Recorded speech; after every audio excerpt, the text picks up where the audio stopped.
different developer. This is either going to go very well or very badly.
As soon as you hit the title screen, boom! Graphics!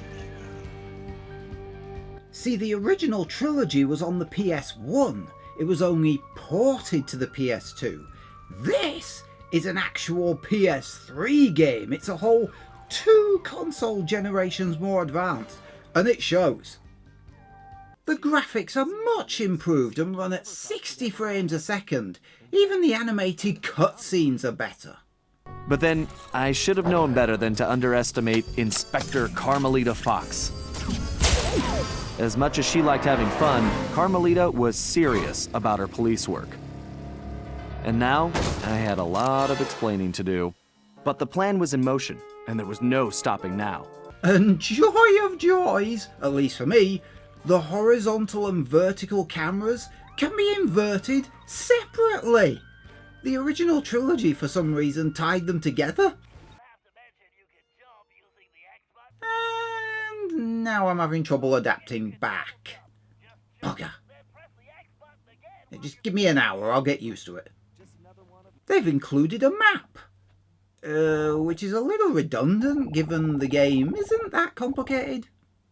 Now, all these fairly minor changes are probably because it's not the original developer in charge of this game. Sucker Punch by this point have moved on to the Infamous series. This time, we've got the people who actually did the PS2 ports in to do this. You will play primarily as Sly Cooper, Master Thief, Ladies' Man, Wholesale Slaughterer of Livestock, and quite probably Mass Murderer. Seriously, what happens to these guys when you knock them off a rooftop? So this game follows up on the trilogy by using Bentley's time machine to track a time-travelling villain. It seems this villain is causing the Thieves Raccoonus' pages to be erased, setting the scene for not merely talking about Sly's ancestors like we usually do, but actually meeting them. And now he modified the design to fit into Murray's van. We were going to travel back in time, stop those responsible, and fix the damage they'd done. Bentley explained the only catch was that in order to travel to a particular time, the machine required an object from that era. We knew from the changes to the Thieves Raccoonus that our first stop was feudal Japan. So here we were, about to steal a priceless 17th century samurai dagger from the same museum I'd been casing.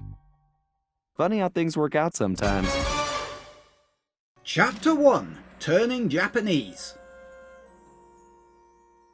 The first of Sly's ancestors is ninja and sushi inventor Ryoichi Cooper. He's been locked up in prison, so you'll need to bust him out. But first, you'll have to deal with the consequence of the PS3's technology. This game is too busy. The title screen is flashy, and that's fine. But Japan itself is heavy with trees and bushes, buildings, lampposts. There's a lot of street furniture, and it's all very clustered and very densely packed, and sometimes it's very hard to see where you're going. The level is very densely packed, and I draw a distinction, just to be clear, between the number of furniture items and the detail on them. If it was just detail, that would be fine. But the sheer number of things scattered everywhere, it's a bit much. The hacking mini-games also caught a dose of this. The tank section is a lot flashier. The marble rolling game has an eye-melting background. And the side-scroller has these bloody things orbiting the character. I don't even know what those things are. Makes it very hard to see where the character is exactly, resulting in me being shot once too often. Even the in-game upgrade shop, the ThiefNet computer, even that screen has distracting blinky lights, pulsing selection borders, animated icons, and flashy button prompts. Enough! We get it. You're excited to develop a game in the Sly Cooper franchise instead of merely porting one. Yeah, fine. But you don't have to overdo everything. Less is more. But apart from the game trying to distract you from itself, it's built the same way it always was. It takes some of the best moves of the series and puts them all into a single game. It's like a greatest hits of Sly and the Gang.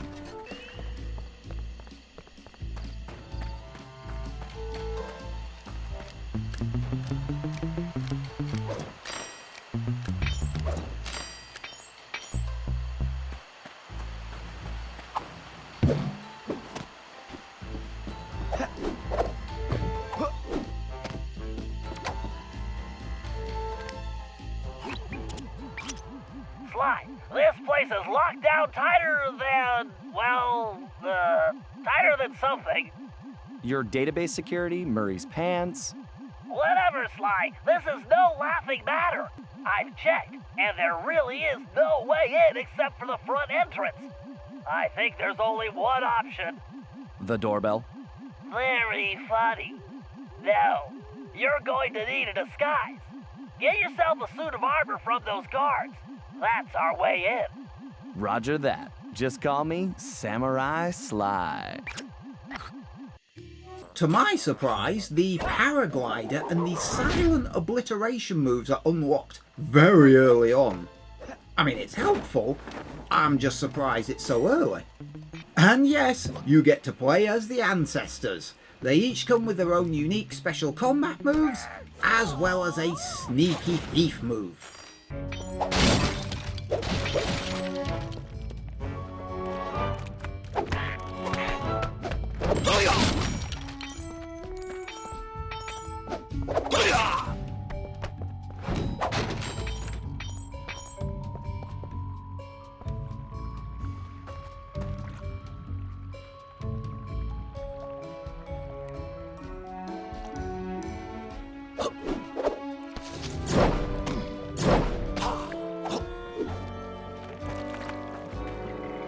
Chapter 2, Go West, Young Raccoon.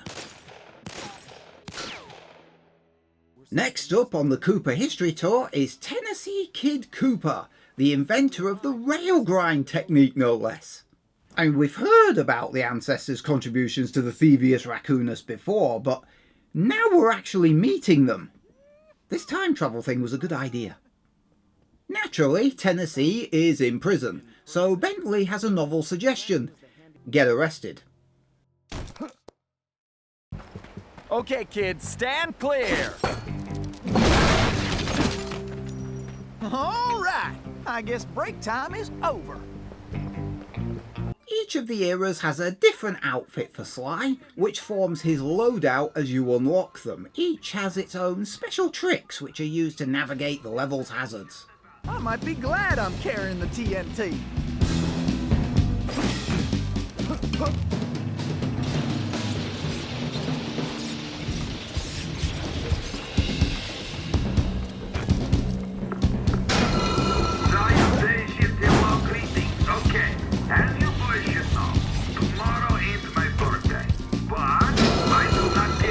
I want the cake anyway. Yes, so I need you all to run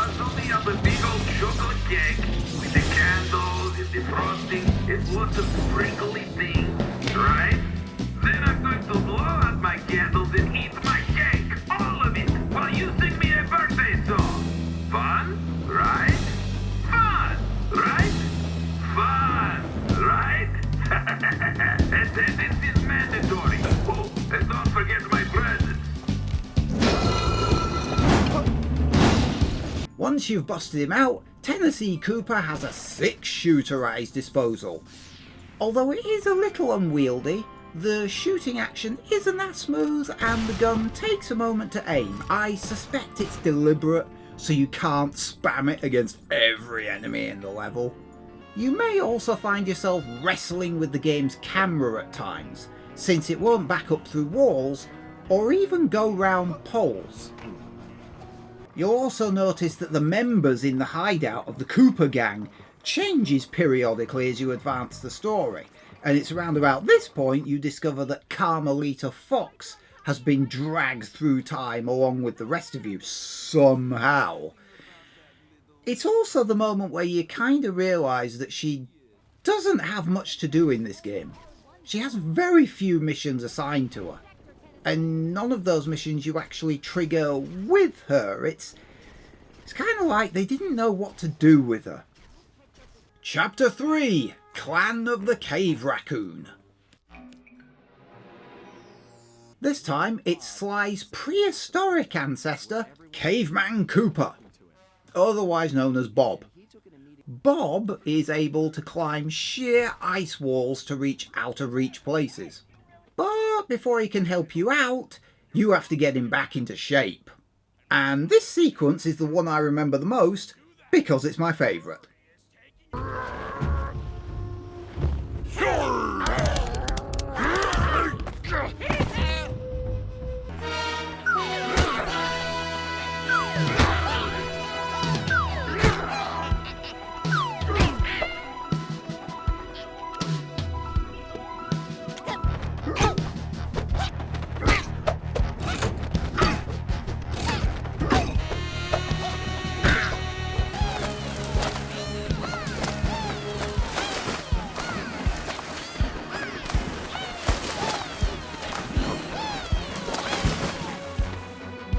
Keep it up, champ!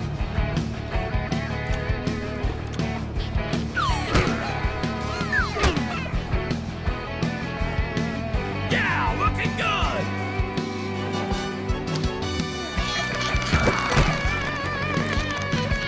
Nice! Stay in the zone, Bob! But the most important thing you need to know about Chapter 3 is you need to collect all the clue bottles. There are 30 of them per level, and if you gather all 30 bottles in a single chapter, it unlocks the safe.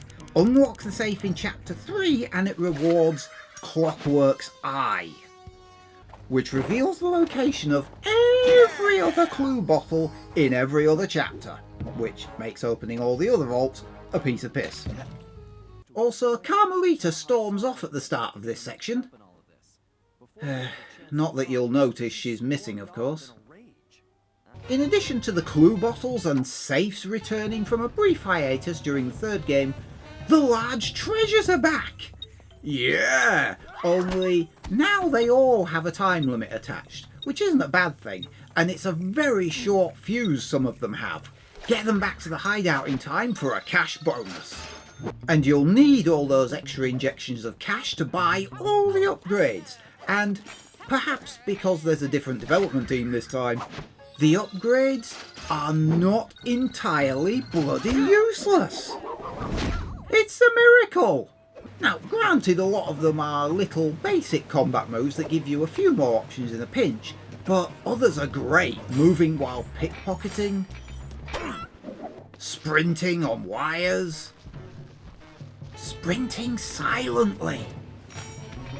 While Sly gets the extra outfits as part of his loadout, Bentley and Murray get additional ammo types. Although here I feel they made the rare mistake of making things harder, not easier. See, in the past, Bentley could fire sleep darts and throw explosive bombs. Now they separated the sleep and explosive effects into separate ammo types. Meaning if you want to use Bentley's old 1-2 punch, you have to piss around in his menu to make it work. Ugh.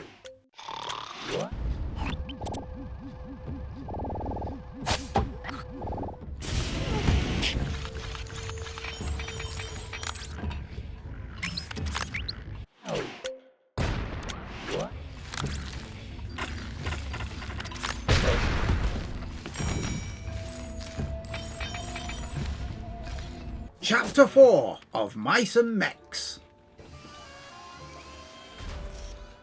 It's off to medieval England to rescue Sir Gareth Cooper from, the circus. Actually, this circus is more dangerous than all those other prisons put together.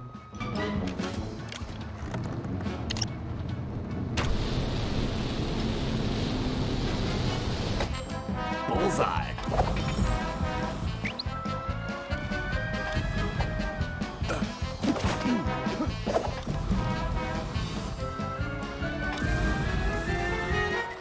I hate the smell of singed tail fur.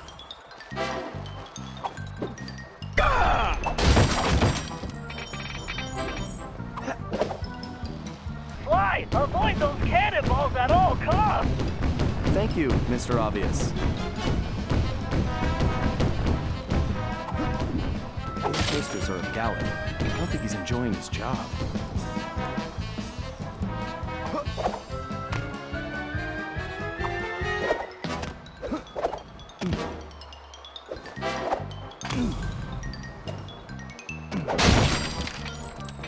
Sir Gareth has a more powerful hook launch than Sly, and it can smash through objects above him. No mere obstacle can halt my ascent. My catapult crash technique is more than powerful enough to smash yon barriers.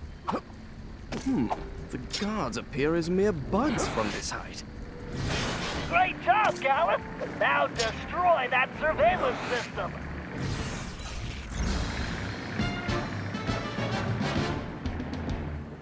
Awesome! 2 more balloons to go!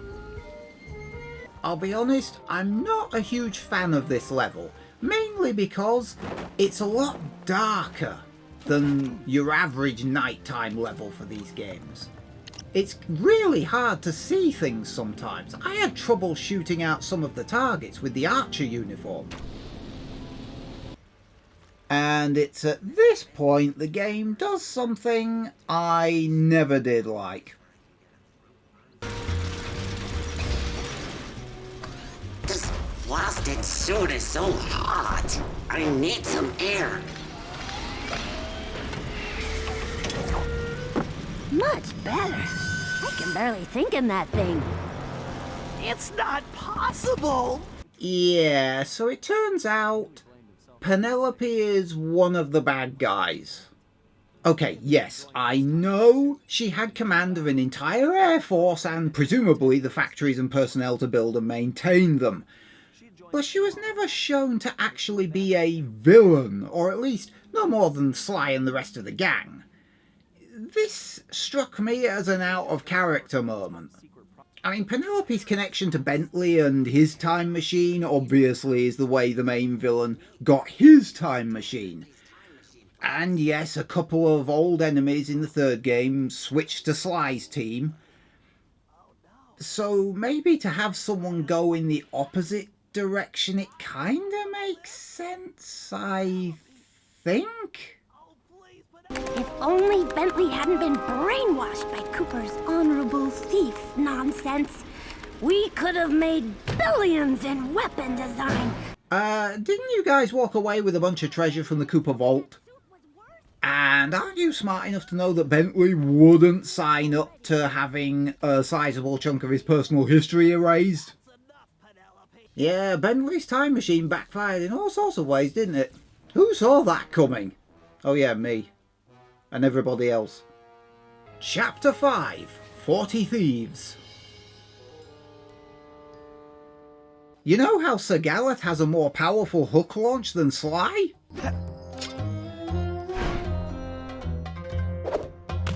Someone explain that shit to me! Arabia is the location of the final Cooper ancestor, Salim al-Cooper, who's more interested in retirement and food. But nevertheless, he is coaxed into one last job long enough for you to see his awesome takedown move.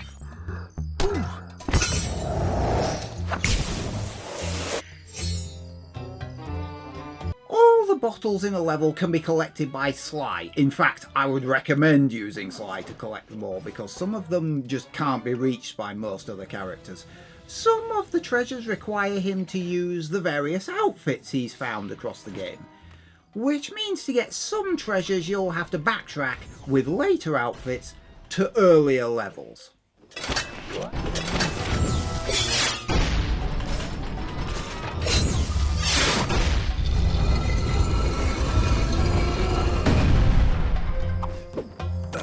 As I already touched on, Bentley's hacking mini-games have received more variation this time round. The tank shooter is fine, it's been given more tank forms to try to make it more engaging, and shooting out the basic firewalls is not quite as interminable as it used to be.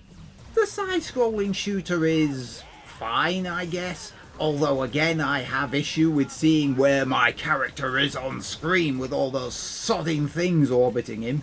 The ball rolling round a grid minigame, whatever it's called, I don't know. This one makes use of the motion sensor.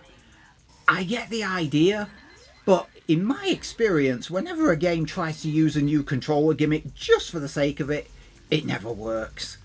It sort of works here, but there's two perfectly good bloody thumbsticks right there on the pad. Oh, and Carmelita gets another rare mission.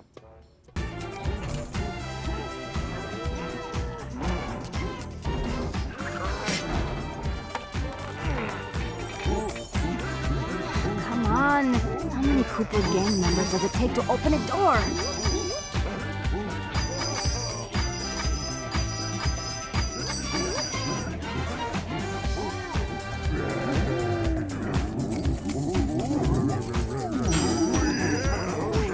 I've been talking a lot about the ancestors, I should probably mention the boss fights, eh?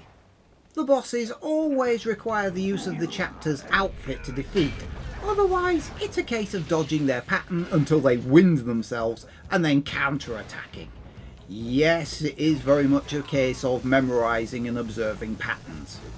The only exception is the final boss fight, which is basically a big QTE. But since the game doesn't make a habit of using QTEs, or at least difficult ones, it's actually good fun. And of course, the game ends on a cliffhanger. Something none of the previous games did, with Sly being stranded in time.